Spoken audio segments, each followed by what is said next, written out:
Hello friends, welcome to my YouTube channel. और इस video में आप सीखेंगे इलेक्ट्रिसिटी। क्लास 10th का ये 12th चैप्टर है साइंस का।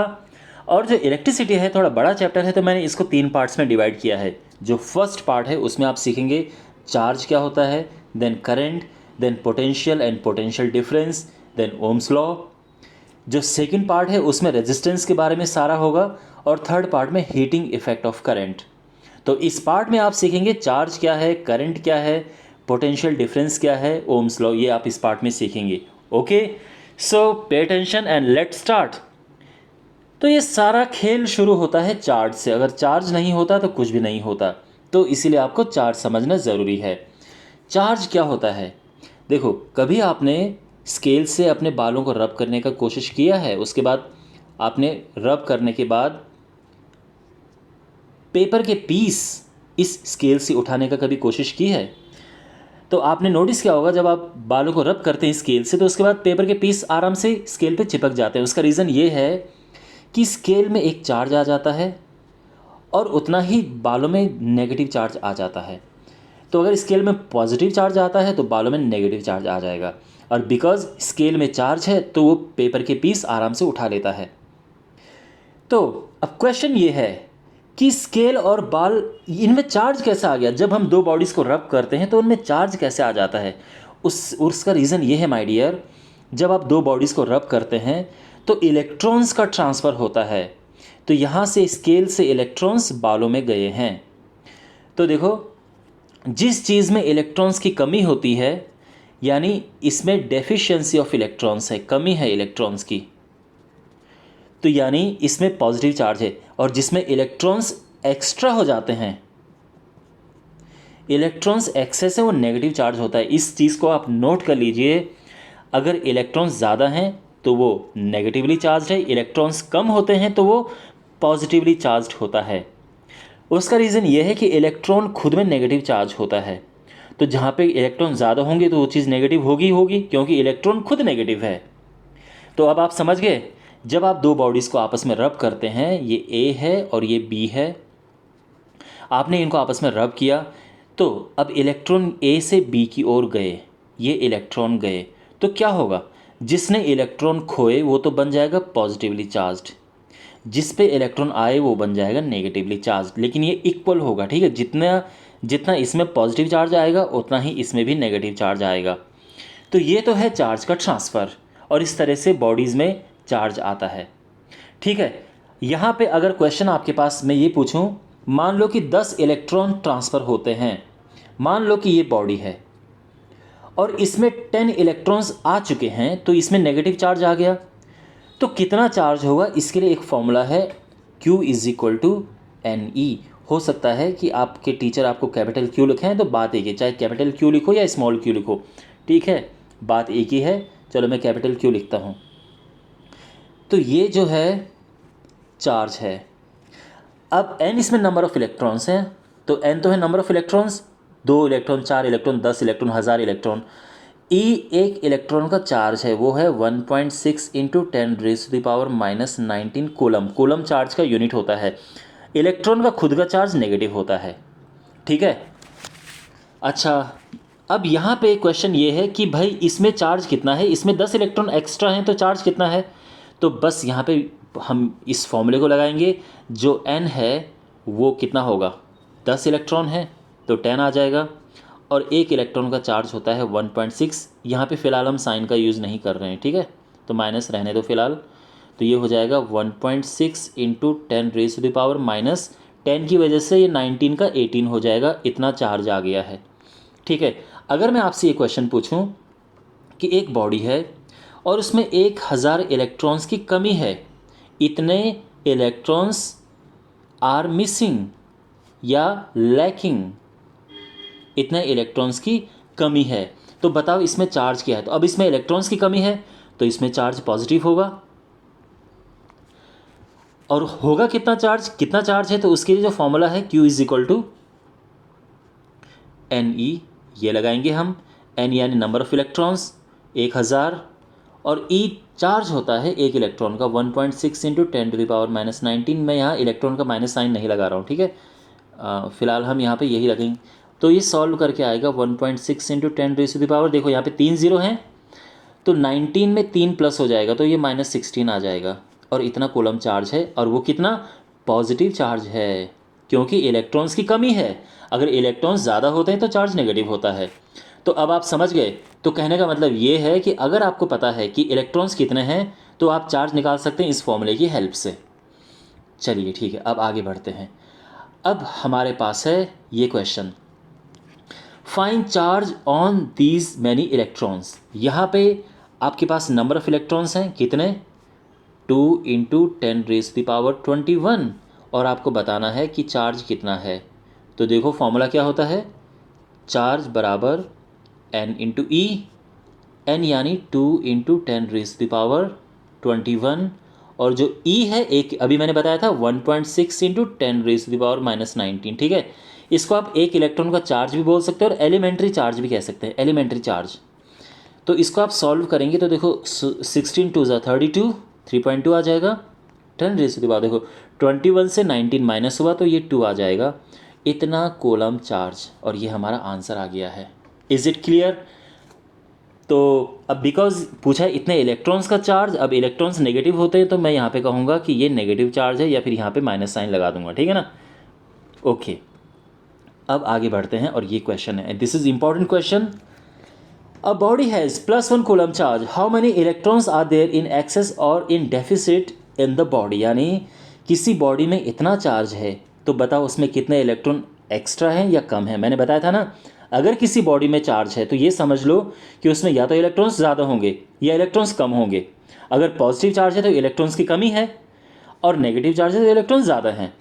खैर, हमारे पास इस क्वेश्चन में क्या गिवन है, चार्ज गिवन है, तो Q हो गया 1 कूलम, सीधी सी बात है, और हमें निकालना है नंबर ऑफ इलेक्ट्रॉन्स।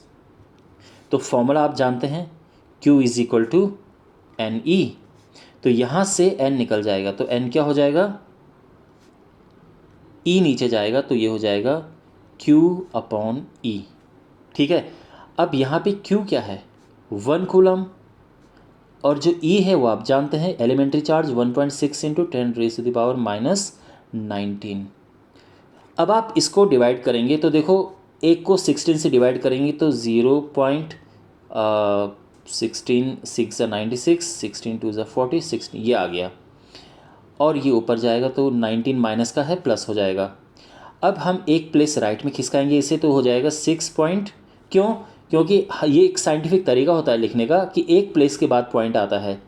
क्योंकि हमने पॉइंट राइट में किया तो 19 की जगह पे 18 हो जाएगा, और 10 की पावर 18 आंसर आ गया है। और बिकॉज ये पॉजिटिव है तो इलेक्ट्रॉन्स डेफिसिट हैं, यानी कमी है इलेक्ट्रॉन्स की, तो इलेक्ट्रॉन्स की कमी है, ठीक है, डेफिसिट। और कितने इलेक्ट्रॉन्स, ये तो ध्यान रखना, इट्स वेरी इंपॉर्टेंट कि आप ये नंबर याद रखें, क्वेश्चन आपके पास आ सकता है कि एक 1 कूलम में कितने इलेक्ट्रॉन्स होते हैं, तो 1 कूलम का मतलब इतने इलेक्ट्रॉन्स, याद रखना। अब पॉजिटिव है तो इलेक्ट्रॉन्स कम है, नेगेटिव है तो इलेक्ट्रॉन्स ज़्यादा हैं, बट ये नंबर आप मेमोराइज कर लो। ऑलराइट, चलिए आगे बढ़ते हैं। अब हमारे पास है electric current. So what is electric current. देखो माय डियर, अभी मैंने आपको बताया था कि चार्ज होता है, इलेक्ट्रॉन्स का चार्ज है। अब इलेक्ट्रॉन्स जब मूव करते हैं, मान लो कि ये कोई वायर है, इलेक्ट्रॉन्स इस वायर में मूव कर रहे हैं, तो जब इलेक्ट्रॉन्स मूव करते हैं तो करंट फ्लो होती है, जब चार्ज मूव करता है तो करंट फ्लो होती है, आप ये ध्यान रखना, ठीक है। तो जब चार्ज मूव करे तो यही रिस्पॉन्सिबल है कि करंट होती है। तो यहाँ पे अगर हमें पता है, देखो ये एक एरिया है तो चार्ज यहाँ से बाहर निकल रहे हैं, इलेक्ट्रॉन्स मान लो कि यहाँ से बाहर निकल रहे हैं, ठीक है। तो इलेक्ट्रॉन्स की वजह से हम चार्ज निकाल सकते हैं, भाई इलेक्ट्रॉन पास होंगे तो चार्ज भी तो पास होगा, इलेक्ट्रॉन से ही तो चार्ज बनता है। तो क्या होगा कि यहाँ, इसका मतलब ये है कि यहाँ से चार्ज बाहर निकल रहा है। अब चार्ज यानी Q, अगर आप इस चार्ज को टाइम से डिवाइड कर दो तो आपको करंट मिल जाएगी। तो करंट क्या होता है, चार्ज अपॉन टाइम, ही याद रखना। तो आप कह सकते हैं कि पर यूनिट टाइम में जितना चार्ज पास होता है वो करंट होती है। तो करंट क्या है, electric current is expressed by the amount of charge flowing through a particular area in unit time. तो जितना चार्ज पास होगा यूनिट टाइम में, आपको टाइम का डिवाइड कर देंगे तो आपको मिल जाएगा क्या, करंट मिल जाएगी। ठीक है, दूसरी डेफिनेशन ये है, it is the rate of flow of electric charges. तो इलेक्ट्रिक चार्जेस का फ्लो ऑफ रेट होता है करंट। तो सिंपली आसान भाषा में चार्ज को टाइम से डिवाइड करके करंट मिल जाता है। ठीक है, अच्छा अब देखो, अभी मैंने आपको क्या बताया कि जो करंट होता है वो होता है चार्ज अपॉन टाइम। अब जो चार्ज है उसकी यूनिट होती है कूलम, और जो टाइम है उसकी यूनिट होती है सेकंड। मैं ऐसा यूनिट की बात कर रहा हूँ। ठीक है, तो जब ये कूलम में हो, ये सेकंड में हो, तो करंट होती है एम्पियर में। तो करंट की जो ऐसा यूनिट है वो एम्पियर है। ओके, यहाँ पे ये लिखा है एम्पियर, इसका सिंबल बस ए है। तो अगर आप लिखोगे 2 एम्पियर तो 2A लिखना काफ़ी होता है। ठीक है, तो अगर आपके पास एग्जाम में डेफिनेशन आ जाए, डेफिनेशन बहुत ज़रूरी है यूनिट की, तो पूछे कि 1 एम्पियर क्या है, तो आप कहोगे कि 1 ampere is the current that is constituted by the flow of 1 coulomb charge पर सेकेंड। तो एक सेकेंड में अगर ये एक रखूँ, 1 रखूँ, मैं ये 1 रखूँ तो ये भी 1 होगा। मीन्स 1 सेकेंड में अगर 1 कूलम चार्ज पास होता है तो वो 1 एम्पियर करंट होगी। Is it clear? ऑलराइट, अब एक और छोटी सी बात कि अगर आपके पास आ जाए ये, तो ये क्या है, ये 1 मिली एम्पियर है। मिली एम्पियर क्या होता है, 10 raise to the power -3 ampere. और अगर माइक्रो एम्पियर है तो माइक्रो होता है 10 raise to the power -6 ampere. ठीक है, तो जो बहुत कम कम हल्की करंट होती हैं वो मिली एम्पियर में भी लिखी जाती है, माइक्रो एम्पियर में। ओके, ऑलराइट, अब आगे बढ़ते हैं और हमारे पास ये एग्जाम्पल है, आपकी बुक का एग्जाम्पल है ये। A current of 0.5 ampere is drawn by a filament of an electric bulb for 10 minutes. Find the amount of electric charge. तो इसमें क्या गिवन है, देखो इसमें करंट गिवन है, means I is given, that is 0.5 ampere.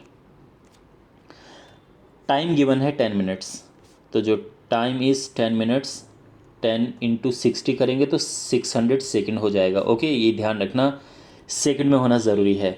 और अब बताना है चार्ज क्या है, यानी हमें Q बताना है। वेल माय डियर, फॉर्मूला होता है I = Q/T। जब हम इसे क्रॉस मल्टीप्लाई करेंगे तो Q आ जाएगा IT।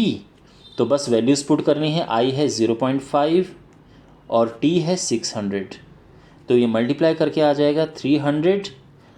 ठीक है, चार्ज तो 300 कूलम आ गया, बिकॉज कूलम का जो यूनिट है दैट इज़ चार्ज का यूनिट कूलम होता है। So this is the answer. Is it fine, समझ आ गया? Well, now we have electric potential and potential difference. Electric potential and potential difference को मैं आपको बहुत आसान भाषा में समझाता हूँ। देखो माय डियर, हमारे यहाँ जो घर में इलेक्ट्रिसिटी आती है, या जब भी आपको कोई बल्ब जलाना हो तो आपको पता है ना, आपको 2 वायर यूज़ करनी पड़ती हैं, सिंगल वायर से बल्ब नहीं जलेगा। अब जो एक वायर होती है उसको कहते हैं लाइव या हॉट वायर, दूसरी वायर होती है वो न्यूट्रल होती है। तो जो लाइव वायर या हॉट वायर होती है उसका 220 वोल्ट होता है, जो न्यूट्रल होती है उसका 0 to 5 वोल्ट होता है। तो अब आप देख रहे हो यहाँ पे इसका है, इसका पोटेंशियल कितना है, 220 वोल्ट है, इसका पोटेंशियल कितना है, 5 है, 0 to 5 ये पोटेंशियल है, इनका अपना इंडिविजुअल। लेकिन अब मैं इनके डिफरेंस की जो बात करूँगा उसको मैं कहूँगा पोटेंशियल डिफरेंस। पोटेंशियल डिफरेंस बहुत ज़रूरी है। अगर पोटेंशियल डिफरेंस नहीं होगा तो हमारे बल्ब नहीं जलेंगे, हमारा फ्रिज काम नहीं करेगा, टीवी काम नहीं करेगा। पोटेंशियल डिफरेंस होना ज़रूरी है। ठीक है, कहने का मतलब ये है, देखो मैं इसको आसान भाषा में आपको समझाने की कोशिश कर रहा हूँ। अगर आपने एक वायर लाइव है, इसमें 220 वोल्ट है, दूसरी भी आप 220 वोल्ट वाली ही लेके आ जाओ और फिर इसके बाद बल्ब जलाने की कोशिश करो, जलेगा बल्ब? बिल्कुल भी नहीं जलेगा, ये बल्ब नहीं जलेगा। क्यों? क्योंकि डिफरेंस ज़ीरो है भाई। 220 में से आप 220 माइनस करो तो डिफरेंस तो ज़ीरो है ना। तो इसीलिए पोटेंशियल डिफरेंस का इतना इम्पोर्टेंस है। अच्छा, सिंगल वायर से बिल्कुल नहीं चलेगा, क्योंकि सिंगल वायर से तो सर्किट ओपन रहेगा। लेकिन दूसरी वायर जो हमें लानी पड़ती है, अब देखो, अगर ये वायर इसमें 220 वोल्ट है और इसमें 100 वोल्ट है, तो कितना जो हमें बल्ब में पोटेंशियल डिफरेंस मिलेगा, कितना मिलेगा? इनको माइनस करो, 120 आएगा। तो बल्ब 120 वोल्ट की वजह से जलेगा, थोड़ा कम जलेगा इसका मतलब। लेकिन अगर मैं यहाँ पे 100 की जगह पे केवल 0 to 5 वोल्ट करूँ, तो अब कितना? तो सोचो, इनको माइनस करो, तो 215 215 से लेके 220 तक मिल रहा है। तो बल्ब बहुत तेज़ जलेगा। यही रीज़न है कि एक लाइव होता है जिसमें काफ़ी सारा वोल्टेज होता है, और एक न्यूट्रल होता है जिसमें बहुत कम वोल्टेज होता है।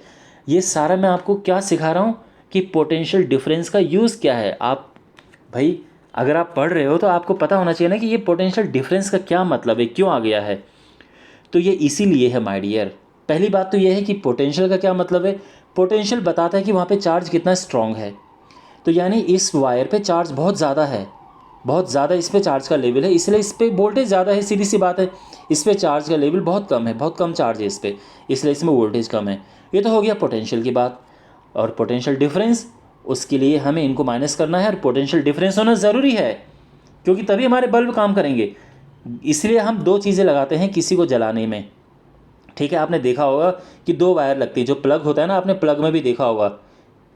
कभी चार्जर उठा के देखना अपना, तो उसमें भी दो होता है। तो आपने कभी सोचा नहीं कि दो क्यों है, सिंगल क्यों नहीं है? वो इसीलिए है ताकि डिफरेंस मिल जाए। एक में 220 है, दूसरे में 0 to 5 है, तो अच्छा खासा डिफरेंस मिल जाएगा। अगर सिंगल ही डालोगे तो डिफरेंस क्या मिलेगा? वो तो अकेला ही 220 है, तो वो तो करंट फ्लो ही नहीं होगा उसमें। तो आपको डिफरेंस कोई ज़रूरी चाहिए, समझ रहे हो ना भाई। एक अगर मान लो, मैं आपको दोबारा ये चीज़ समझाता हूँ। देखो, ये चीज़ बहुत इंपॉर्टेंट है समझना, इसलिए इसमें इतना टाइम लगा रहा हूँ मैं। ये समझो कि ये एक पानी है, बिल्कुल ये वाटर है, और आपको इसमें पानी में एक पहिया घुमाना है, एक व्हील घुमाना है। किस तरह से व्हील है? मान लो कि व्हील कुछ इस तरह से है। देखो, मैं व्हील अलग से बना रहा हूँ। ये है इसका, और इसमें इस तरीके से पंखुड़ियाँ लगी हुई हैं, ठीक है ना। ये पंखुड़ियाँ इस तरह से लगी हुई हैं, और ये आपको यहाँ पे पानी में घुमाना है। घूमेगा? बिल्कुल नहीं घूमेगा। क्यों? क्योंकि पानी का लेवल सेम है। अब सोचो, मैं इस लेवल को चेंज कर देता हूँ। अब मैंने इस लेवल को क्या किया? ऐसा कर दिया है। तो अब ये हाई लेवल है, ये लो लेवल है। अब आप यहाँ पे व्हील रखो तो घूमेगा? बिल्कुल घूमेगा। क्यों? क्योंकि अब पानी यहाँ नीचे फ्लो कर रहा है। यही रीज़न है माय डियर कि डिफरेंस होना ज़रूरी है। देखो, ये मान लो कि ये 220 है और ये 5 है, तो डिफरेंस हुआ ना, तभी तो करंट, तभी तो पानी भी फ्लो हो रहा है, तभी करंट भी फ्लो होता है। यहाँ पे दोनों बराबर हैं, ये भी 220, ये भी 220, कोई पानी कहीं जाएगा नहीं, वो तो एक लेवल पे रहेगा। अब मैं उम्मीद करता हूँ कि आपको इलेक्ट्रिक पोटेंशियल और पोटेंशियल डिफरेंस का आइडिया समझ में आया होगा। बाकी एग्ज़ाम में क्या लिखना है वो मैं आपको बताता हूँ। देखो, पोटेंशियल या पोटेंशियल डिफरेंस का एक ही फॉर्मूला है, वो है V = W/Q। W है वर्क डन और Q है चार्ज। ठीक। अब आपके पास अगर डेफिनेशन आए कि इलेक्ट्रिक पोटेंशियल क्या होता है, तो आप कहोगे कि electric potential is the amount of work done in bringing a charge from infinity to a point. ये सब मैंने लिखा हुआ है, ठीक है, आपको टेंशन लेने की ज़रूरत नहीं है। मैंने लिखा हुआ है, नोट्स सब आपको वीडियो में ही मिल जाएंगे। मान लो ये पॉइंट ए है, तो इनफाइनाइट से आप एक पॉइंट पे लेके आप कुछ काम कर रहे हो। कितना काम कर रहे हो? W काम कर रहे हो। चार्ज आप Q लेके आए, ठीक है ना।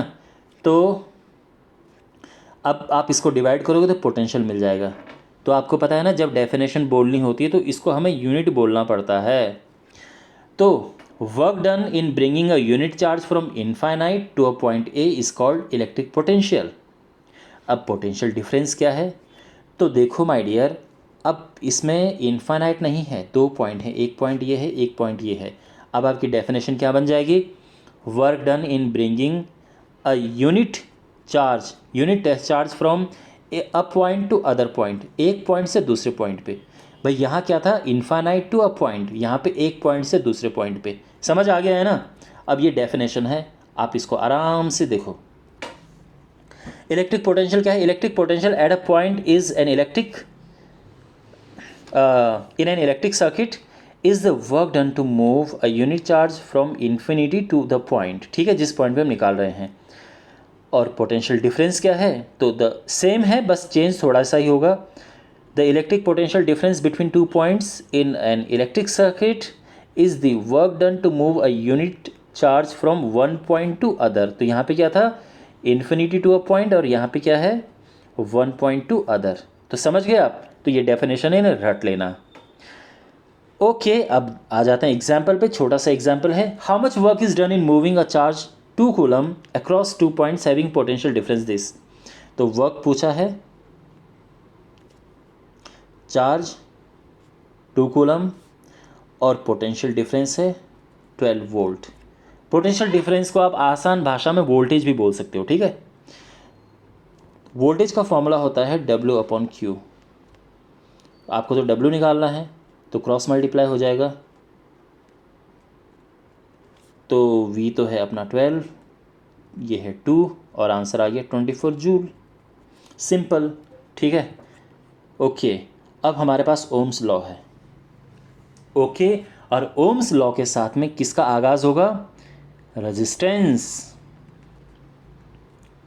ये है। तो अब आप ये पढ़ेंगे, देखो ओम्स लॉ क्या है। सिंपल सी बात है कि कोई सर्किट है, कोई वायर है, इस पे आप करंट फ्लो करते हो। तो करंट फ्लो करते हो, जैसे जैसे आप करंट फ्लो करते हो वैसे वैसे पोटेंशियल बढ़ता है। तो जैसे करंट फ्लो करते हो पोटेंशियल बढ़ता है, और ज़्यादा करंट और पोटेंशियल, ये आपको एक सीधी रेखा देता है, स्ट्रेट लाइन देता है।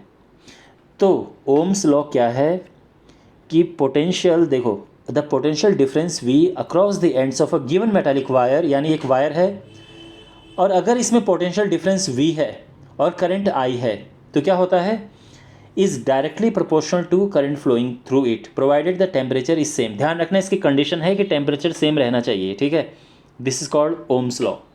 तो यहाँ पे ये है कि भाई जितना ज़्यादा करंट होगा उतना ही ज़्यादा इसमें वोल्टेज होगा। वैसे जितना ज़्यादा वोल्टेज उतना ही ज़्यादा करंट होता है, ठीक है, लेकिन इस तरह से लिखते हैं, जितना ज़्यादा वोल्टेज है उतना ही ज़्यादा करंट है। तो voltage is directly proportional to current. अब यहाँ पे प्रोपोर्शनल का साइन हटा के हम R लगाते हैं, और जो R है वो हो जाता है V/I, और यही है ओम्स लॉ, ठीक है। तो ओम्स लॉ यानी V/I। तो ये R इज़ रेजिस्टेंस, ठीक है, ये ध्यान रखना। तो यहाँ से आपको समझ आया ओम्स लॉ। अब यहाँ पे देखो, जो रेजिस्टेंस होता है ये है V/I। V वोल्टेज होता है, उसका यूनिट वोल्ट है। I यानी करंट, करंट का यूनिट एम्पियर होता है। तो जब आप इसे डिवाइड करते हो तो ये आ जाता है ओम। तो रेजिस्टेंस की SI यूनिट होती है ओम। Okay, alright. अगर 1 एम्पियर करंट फ्लो होती है और पोटेंशियल डिफरेंस 1 है तो 1 ओम हो जाएगा। तो अगर 1 ओम की डेफिनेशन, और ओम का सिंबल ये होता है, याद रखना। तो 1 ओम की अगर डेफिनेशन देखो, ये सिंबल ओमेगा भी कहते हैं, ठीक है, ग्रीक लेटर है जिसको, जो ओमेगा है। तो 1 ओम जो है इसका डेफिनेशन बनेगा कि when 1 volt potential difference is applied across a wire and 1 ampere current is phloem, so it means the resistance is 1 ओम। तो ये है इसका बेसिक डेफिनेशन। तो आई होप आपको ये भी समझ आ गया होगा। अब माय डियर, अगले वीडियो में मैं आपको बताऊंगा रेजिस्टेंस के बारे में और डिटेल में, कि रेजिस्टेंस का फॉर्मूला क्या होता है, फिर जब हम रेजिस्टेंस को आपस में जोड़ते हैं तो किस तरह से फॉर्मूले बनते हैं। तो ये सब आप अगले वीडियो में पढ़ेंगे। अगर आपको वीडियो अच्छा लगा है तो आप चैनल को ज़रूर सब्सक्राइब करें, अपने फ्रेंड्स के साथ में वीडियो ज़रूर शेयर करें। See in the next video, take care.